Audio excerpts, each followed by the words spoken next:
আসসালামু আলাইকুম ওয়া রাহমাতুল্লাহি ওয়া বারাকাতুহু। কেমন আছেন সবাই প্রিয় শিক্ষার্থীবৃন্দ? আশা করি আল্লাহ তাআলার অশেষ রহমতে আপনারা সবাই অনেক ভালো আছেন। প্রিয় শিক্ষার্থীবৃন্দ, আজকে আমরা শিখব মাদের হরকত। এর আগে আমরা শিখেছিলাম জবরের বাম পাশে খালি আলিফ আসলে এক আলিফ টান দিতে হয়, জেরের বাম পাশে জজমওয়ালা ইয়া আসলে এক আলিফ টান দিতে হয়, এবং পেশের বাম পাশে জজমওয়ালা ওয়াও আসলে এক আলিফ টান দিতে হয়। কিন্তু আজকে আমরা শিখব এমন কিছু চিহ্ন আছে যেসব চিহ্ন আসলেই এক আলিফ টান দিতে হবে। তো এতদিন আমরা নর্মাল জবর জের এবং পেশ শিখেছি, এখন আমরা শিখব খাড়া জবর খাড়া জের এবং উল্টা পেশ। ঠিক আছে, জবরের মতোই জিনিস, শুধু জবরটা যদি একদম সোজা দেওয়া থাকে তাহলে এক আলিফ টান, জেরের মতোই দেখতে, কিন্তু জেরটা যদি এরকম বাঁকাভাবে না দিয়ে সোজা দেওয়া থাকে এক আলিফ টান দিতে হবে, এবং ঠিক পেশের মতোই দেখতে, পেশটা যদি সোজাভাবে না দিয়ে উল্টাভাবে দেওয়া থাকে তাহলে এক আলিফ টান দিতে হবে। আসুন আমরা উদাহরণ সহ স্লাইডের মাধ্যমে দেখি। খাড়া জবর খাড়া জের এবং উল্টা পেশ এই তিনটা চিহ্নকে মাদের হরকত বলে, মানে টান দিতে হবে এই তিনটা জিনিস। খাড়া জবর খাড়া জের এবং উল্টা পেশ এই তিনটি চিহ্নকে মাদের হরকত বলে। মাদের হরকত মানে কি? এমন হরকত যেটা আসলে টান দিতে হবে, অর্থাৎ এই তিনটা চিহ্ন আসলেই টান দিতে হবে। আশেপাশে কে আছে কোনো দেখার দরকার নেই, এই তিন চিহ্ন আসলেই ওই অক্ষরের উপরে কি দিতে হবে? টান দিতে হবে। খাড়া জবর এরকম দেখতে, সোজা একটা জবর, খাড়া জের দেখতে এরকম, এবং উল্টা পেশ দেখতে এরকম। মাদের হরকত এক আলিফ টেনেই পড়তে হয় আগের মতো যথা নিয়মে।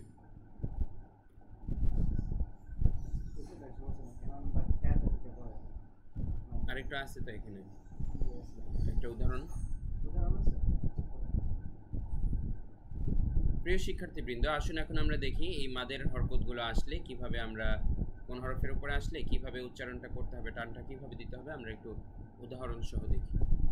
কয়েকটি উদাহরণ আমরা এখান থেকে দেখব, পরে বিস্তারিত আমরা কায়দা থেকে দেখব। যেমন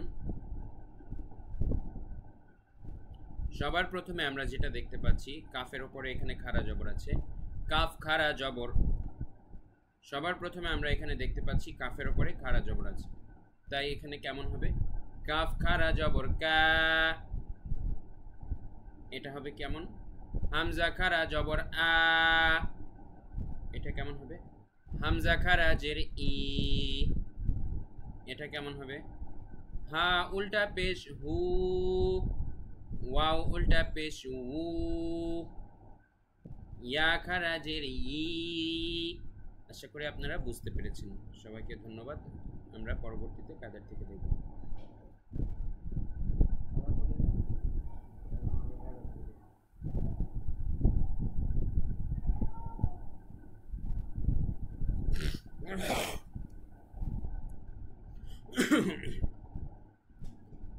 এর আগের অংশ কাট হবে, এখান থেকে শুরু হবে। প্রিয় শিক্ষার্থীবৃন্দ, এখন আমরা কায়দার থেকে প্রত্যেকটা হরফের ওপরেই আলাদা আলাদাভাবে জবর খাড়া জের এবং উল্টা পেশ বিভিন্ন অক্ষরের উপরে, বিভিন্ন হরফের উপরে আমরা বসিয়ে দেখব তাদের উচ্চারণ কিভাবে এক আলিফ টান দিয়ে পড়তে হবে। ঠিক আছে, বলুন।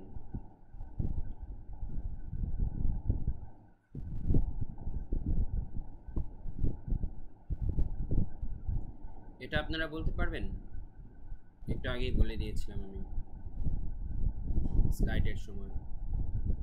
এটা হবে তা খাড়া জবর তা, একইভাবে এটাও বলুন।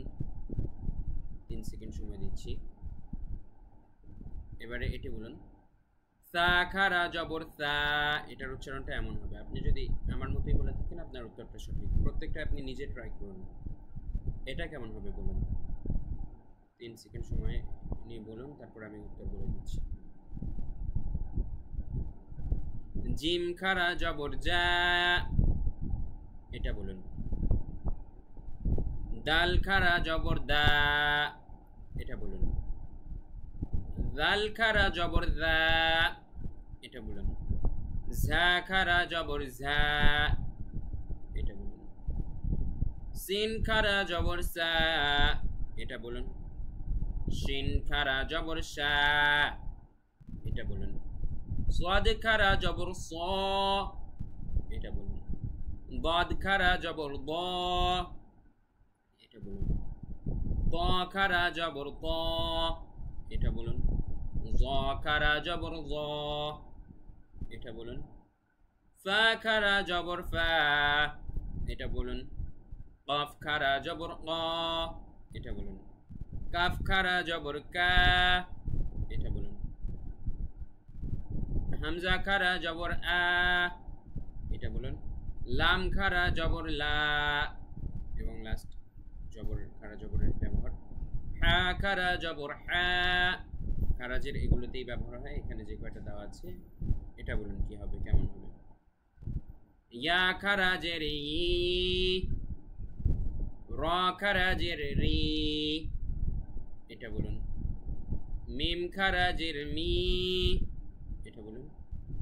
লাম খারাজের লি, এটা বলুন। ওয়াও খারাজের উই, এটা বলুন। নুন খারাজের নি, এটা বলুন। হামজা উল্টা পেশ উ, এটা বলুন। হা উল্টা পেশ হু, এটা বলুন। হা উল্টা পেশ হু, এটা বলুন। খ উল্টা পেশ খু, এটা বলুন। আইন উল্টা পেশ উ, এটা বলুন। গাইন উল্টা পেশ গু। প্রিয় শিক্ষার্থীবৃন্দ, এই পৃষ্ঠাটি আপনারা ভালো মতো বুঝে থাকলে পরের পৃষ্ঠায় খারা জবর খারাজের এবং খারা পেশ খারাজ, আগের অংশ কাট হবে, এখান থেকে শুরু হবে।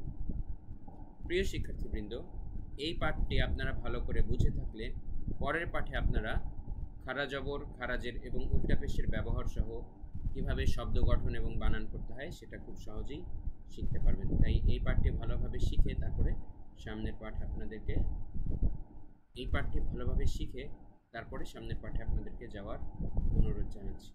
সবাইকে অনেক ধন্যবাদ।